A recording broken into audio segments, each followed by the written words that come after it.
చందన మైథిలిని బెదిరించడంతో Maithili చందనకి warning ఇస్తుంది. అసలేం జరిగింది? వారసురాలు సీరియల్ ఆగస్టు 15వ ఎపిసోడ్లో ఏం జరిగిందో పూర్తి రివ్యూ ఈ వీడియోలో చూద్దాం. హరిశ్చంద్ర మైథిలితో మాట్లాడుతూ, నువ్వు చాలా గొప్ప సంకల్పంతోనే ఇదంతా చేస్తున్నావమ్మా. నీ కారణంగానే ఈరోజు ఉషా నయమవుతుంది. ఏదో ఒకరోజు నువ్వు అనుకున్నది సాధించాలి అంటాడు. ఇక సాకేత్ కూడా మైథిలికి థ్యాంక్స్ చెప్తాడు. దీనికే థ్యాంక్స్ ఎందుకు చెప్తున్నావు అని మైథిలి అంటే, నీకు తెలీదు, ఎన్ని రోజులు ఉషలో చలనం వస్తుందని అందరం ఎదురు చూసాము. అమ్మని ఇంత సంతోషంగా చూసి ఎన్నాళ్ళయిందో నీకు తెలుసా అంటాడు సాకేత్.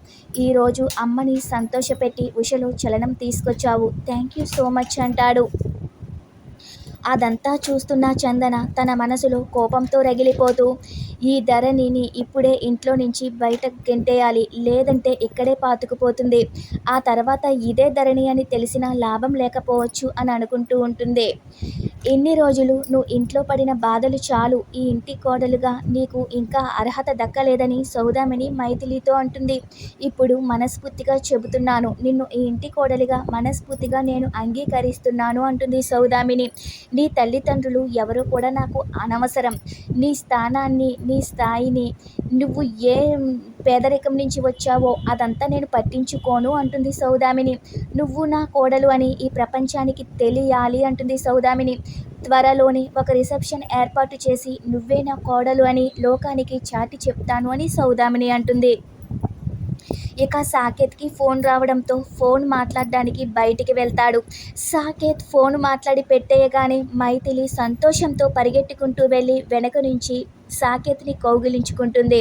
నేను ఎంత హ్యాపీగా ఉన్నానో తెలుసా, ఎంత సంతోషంగా ఉన్నానో అని మైథిలి అంటూ ఉంటే, ఇదంతా అత్తయ్య నన్ను కోడలుగా అంగీకరించినందుకే, రిసెప్షన్ ఏర్పాటు చేస్తానన్నందుకే అని మైథిలి చెప్తూ ఉంటే, ఇంత సంతోషకరమైన సాకేత్ నవ్వుతాడు. నాకింతకన్నా గొప్ప సంతోషకరమైన వార్త ఏముంటుందని మైథిలి అంటుంది. ఈ సంతోషం అంతా కలగానే మిగిలిపోతుందని గుర్తుపెట్టుకో అని సాకేత్ అంటాడు. నువ్వే ధరణి అన్న సంగతి మా అమ్మకి తెలిసిన రోజున తనేం చేస్తుందో నీకు తెలుసుగా అంటాడు. నేను సంతోషంగా ఉన్నప్పుడు కూడా ఎంకరేజింగ్గా మాట్లాడవేంటి అని మైథిలి అంటే, నేను అలా మాట్లాడను, ఎందుకంటే జరగబోయేది నాకు తెలుసు కదా అంటాడు సాకేత్.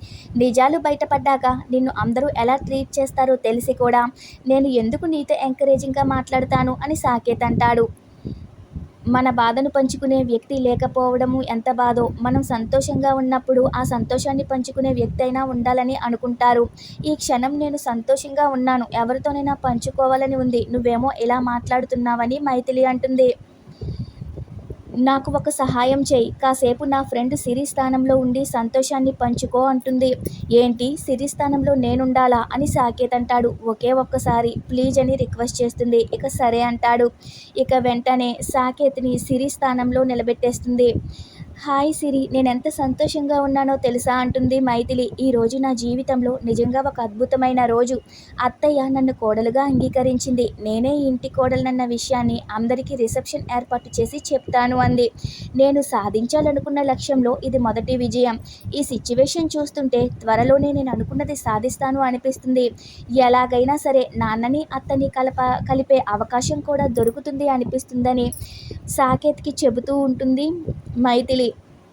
ఇక వెంటనే అలా చూస్తూ నిలబడుతున్నావేటి, ఏదో ఒకటి మాట్లాడవే సిరి అని సాకేత్తో మైథిలి అంటుంది.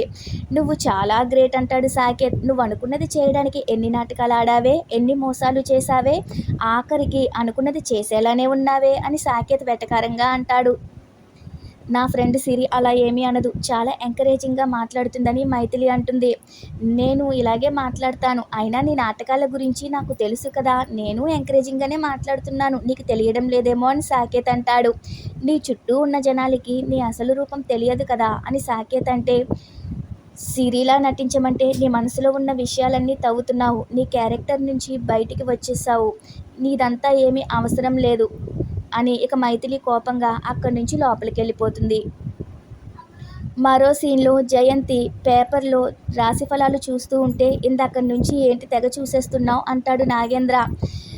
రాశి ఫలాలు చూస్తున్నాను అంటుంది. త్వరలోనే మీ వృత్తికి సంబంధించిన శుభవార్త ఆ దేవుడు మీకు వినిపిస్తాడట. మీకు మంచి ఫలితం దక్కుతుందట అని జయంతి అనగానే, కష్టపడి పనిచేసే వాడికి ఎలాగైనా ఫలితం దక్కుతుంది. దానికి రాశి ఫలాలు చదవాల్సిన అవసరం లేదని నాగేంద్ర అంటాడు. ఇక ఆ పేపర్ చూసి జయంతి నవ్వుతూ ఉంటుంది. ఏంటి అంత సంతోషపడిపోతున్నావు అని నాగేంద్ర అంటాడు.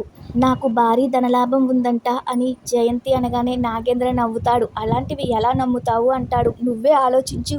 నువ్వు ఉద్యోగం వెలగబడుతున్నావా, బిజినెస్లు చేస్తున్నావా, భారీ ధనలాభం ఎలా వస్తుంది అని నాగేంద్ర అంటే, దానికి ఉద్యోగం వ్యాపారాలు అవసరం లేదు. అదృష్టం ఉంటే అదృష్ట దేవత తలుపు తడుతుందని జయంతి అంటుంది. అది కథల్లో వినడానికి, పుస్తకాల్లో చదువుకోవడానికే బాగుంటుందని నాగేంద్ర అంటాడు. ఈ పేపర్లో రాసి ఉన్నది నేను నమ్ముతాను. అది జరిగే తీరుతుందని జయంతి అంటుంది. నీ అంత మొండిగా వాదించే వాళ్ళని మనసులను మార్చలేమని నాగేంద్ర అంటాడు. మరో సీన్లో మైథిలి సౌదామిని మాటలే తలుచుకుని తెగ సంతోషపడిపోతూ ఉంటుంది.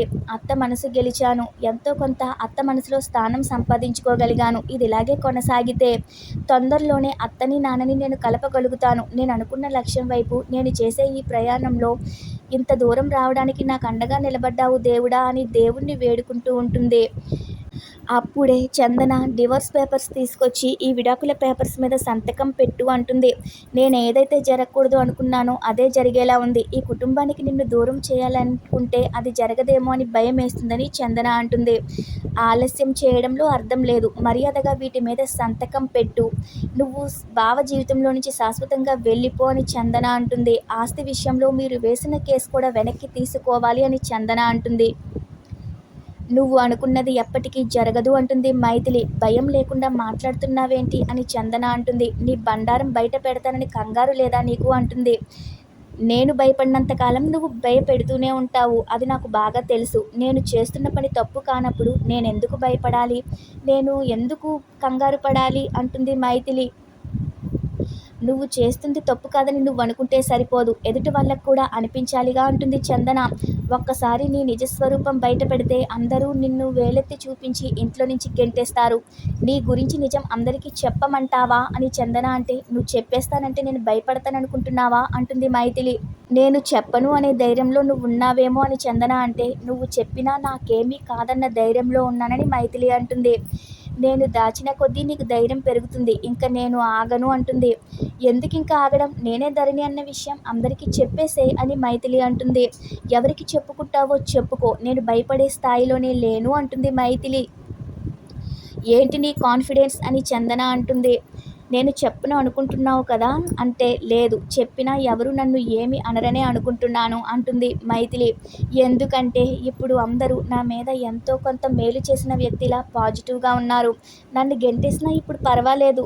నేను ఇంటికి మేలు చేసిన వ్యక్తిలాగే ఇంట్లో నుంచి వెళ్ళిపోతాను. నేను ఉషలో ఎంతో కొంత మార్పు తెచ్చిన వ్యక్తి కిందే ఈ ఇంట్లో నుంచి వెళ్ళిపోతాను అని మైథిలి అంటుంది. అందరూ నన్ను ధరణి అని అసహ్యించుకుంటారని నువ్వనుకుంటున్నావు. ఉషకి మేలు చేసిన వ్యక్తిగానే నన్ను బయటికి పంపిస్తారు. నేను ఆ సంతోషంలోనే వెళతాను అంటుంది. అది నాకు చాలు. అదే నాకు పెద్ద విజయం అని మైథిలి అంటుంది. నువ్వు నన్ను గెలిపించే పంపిస్తున్నావని మైథిలి అంటుంది. ఇంకేం చేయాలో నువ్వే ఆలోచించుకో అంటుంది మైథిలి. నాకు తెలుసు, నా చేతిలో ఆయుధం ఉన్నా నీ అంతు చూడకుండా వదిలినందుకు నాకు తగిన బుద్ధే చెప్పావు అంటుంది చందన. అయినా నువ్వు గెలిచినట్టే కాదు, నిన్ను ఎలా ఓడించాలో, అందరూ నిన్ను చీకొట్టి ఇంట్లో నుంచి ఎలా పంపించేలా చేయాలో నాకు తెలుసని ఇక చందన కోపంగా అక్కడి నుంచి వెళ్ళిపోతుంది. మరో సీన్లో జయంతి కూరగాయలు కొనడానికి వెళ్తుంది. టమోటాలు, బెండకాయలు అన్నీ 4 కేజీలు అడగటంతో ఇక కూరగాయలు అమ్మేవాడు ఆనందపడిపోతూ ఉంటాడు. నీలాంటి బేరం ఒక్కటి దొరికితే చాలు, 4 రోడ్లు తిరిగి అమ్ముకునే బాధ తప్పుతుందని మురిసిపోతూ ఉంటాడు. ఇంట్లో ఏదైనా ఫంక్షన్ ఉందా అని కూరగాయలు అమ్మే అతను అడుగుతూ ఉంటే, అవన్నీ నీకెందుకు అంటుంది జయంతి. ఇక సూరి బయటికి వెళ్తూ ఉంటే సూరిని పిలిచి కూరగాయలు లోపల పెట్టు అంటుంది. నెల రోజులకి సరిపడ కూరగాయలు కొనేస్తున్నావు ఎందుకిలా అని సూరి అంటాడు. నువ్వు ముందు లోపలికెళ్ళి పెట్టు అంటుంది జయంతి. డబ్బులు ఇవ్వడం మర్చిపోయారని కూరగాయలు అమ్మే అతను అంటే, రోజు డబ్బులిచ్చే కొంటున్నానుగా, ఈ రోజు డబ్బులు ఇవ్వకుండా కొంటే ఏమవుతుందని జయంతి అంటుంది. భారీగా కొంటున్నారని సంతోషపడితే ఇలా చేస్తున్నారేంటండి, నేనెలా బ్రతకాలి అంటాడు. ఒక్కరోజుకి సర్దుకోలేవా అని జయంతి అంటుంది. ఏమైంది నీకు అసలు అని సూరి అంటాడు. ఇన్ని కూరగాయలు ఎందుకు తీసుకున్నావు, పైగా కూరగాయలు అమ్మే అతనికి డబ్బులు ఎందుకు ఇవ్వడం లేదని సూరి అంటాడు. నీకేమీ తెలీదురా, నువ్వు నోరు మూయ్ అని జయంతి తిడుతుంది. ఇక అప్పుడే నాగేంద్ర బయటికి వస్తాడు. డబ్బులు ఇవ్వడం లేదని కూరగాయలు అమ్మే అతను నాగేంద్రకి చెప్తాడు. ఏమైందని జయంతిని నాగేంద్ర అడిగితే, రోజు డబ్బులిచ్చి కొంటున్నాను, ఈ ఒక్కరోజు డబ్బు తీసుకోకుండా కూరగాయలు అమ్మలేడా అని జయంతి అంటుంది. డబ్బు లేకుండా కూరగాయలు ఎలా ఇస్తారు, ఏమైంది నీకని నాగేంద్ర అంటూ ఉంటే, భలేవారే, నా రాశి ఫలాల్లో ఏం రాసింది, ఈరోజు నాకు భారీ ధనలాభం వస్తుందని రాసి ఉందిగా, మరి ఆ భారీ ధనలాభం ఎలా వస్తుంది, ఏదో రకంగా మనమే లాక్కోవాలి అంటుంది జయంతి. రాశి ఫలాల్లో ఉందని కూరగాయలు దోచుకోవడమా అని సూర్య అంటాడు. దానికదే రావాలి, ఇంకొకరిది దోచుకోవడం కాదని నాగేంద్ర అంటాడు. ఇక ఈ రోజుతో ఈ ఎపిసోడ్ పూర్తవుతుంది. ముందు ముందు ఎపిసోడ్లలో ఏం జరుగుతుందో మీరు తెలుసుకోవాలి అనుకుంటే మన ఛానల్ని సబ్స్క్రైబ్ చేసుకోవడం మర్చిపోవద్దు. Thanks for watching our video.